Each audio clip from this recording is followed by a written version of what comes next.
नमस्कारम दोस्तों। हमारे जीवन में जो सुख दुख हैं, जो भी हानि लाभ हैं, जो जीवन मरण हैं, वो सब हमारे इस शरीर और मन तक ही सीमित है। हम आज जो भी वस्तुएं सुख के रूप में इकट्ठा कर रहे हैं, वो सारी हमारे शरीर और मन को सुख देने वाली हैं।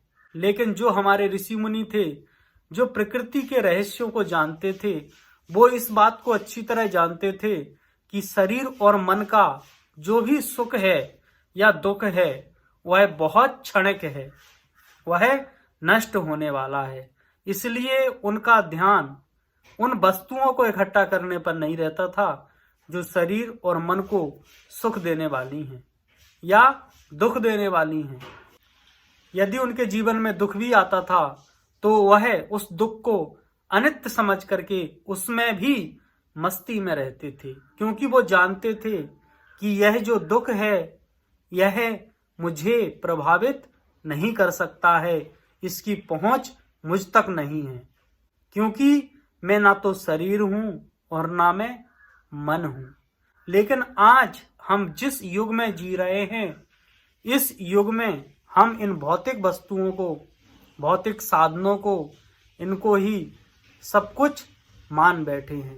दोस्तों, यदि किसी व्यक्ति को गर्मी लगती है तो वह शरीर के दुख से पीड़ित होता है, और इस कष्ट को दूर करने के लिए वह जब एसी में बैठता है, ठंडी हवा लगती है, तो उसे बड़ा सुख मिलता है। लेकिन दोस्तों, समझने की बात है, यदि कोई व्यक्ति ठंडी एसी की हवा ले रहा है और उसी समय उसके पास फोन कॉल आ जाता है कि तुम्हारे किसी साथी के साथ में यह दुर्घटना घट गई है, तो उसका सुख कहाँ चला जाता है?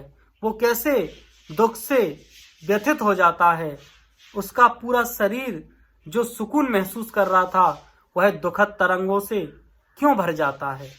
क्योंकि उसे लग तो रहा था कि शरीर को सुख देने पर हम सुखी हो सकते हैं, लेकिन थोड़ी ही देर में एक दुखद संदेश पा करके वह कितना व्यथित हो गया। ऐसे ही दोस्तों, इस मन का खेल है। इस मन को जब मनचाही वस्तुएं मिलती हैं तो यह बहुत सुकून महसूस करता है, लेकिन कब तक? जब तक वह वस्तु उसके पास आई नहीं है। जैसे ही वह अपनी मनचाही वस्तु को प्राप्त करता है और पा करके थोड़ी ही देर में उसका उस वस्तु से, उस व्यक्ति से मन भर जाता है और वह फिर दुखी रहने लगता है। तो शरीर और मन के स्तर के जितने भी सुख हैं, यह सारे सुख अनित्य हैं, क्षणिक हैं, नष्ट होने वाले हैं, और इनको हम जितना सुख देने की कोशिश करेंगे उतने हम उलझते चले जाएंगे। यदि हम वास्तव में सुखी होना चाहते हैं तो हमें शरीर और मन के पार जाना होगा, क्योंकि वास्तविक जो आनंद है वो इस शरीर और मन के परे ही है, और शरीर और मन के परे जाने का एकमात्र साधन है, वो साधन ध्यान है।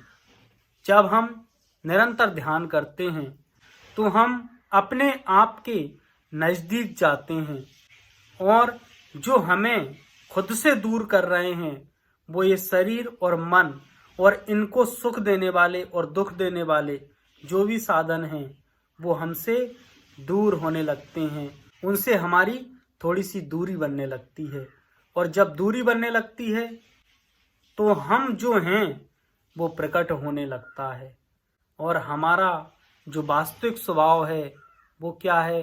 प्रेम, आनंद और मौन, वह स्वभाव प्रकट होने लगता है। और जिस व्यक्ति के भीतर जितना प्रेम, आनंद, मौन, उसका अपना स्वभाव प्रकट होने लगता है, वह व्यक्ति उतना ही सुंदर, उतना ही आकर्षक, उतना ही शांत बनने लगता है, और उस व्यक्ति के पास में इतनी शांति, इतना प्रेम और इतनी करुणा होती है कि उसके पास में जो जाता है वह भी प्रेम, आनंद, मौन, शांति, करुणा से भर जाता है। धन्यवाद।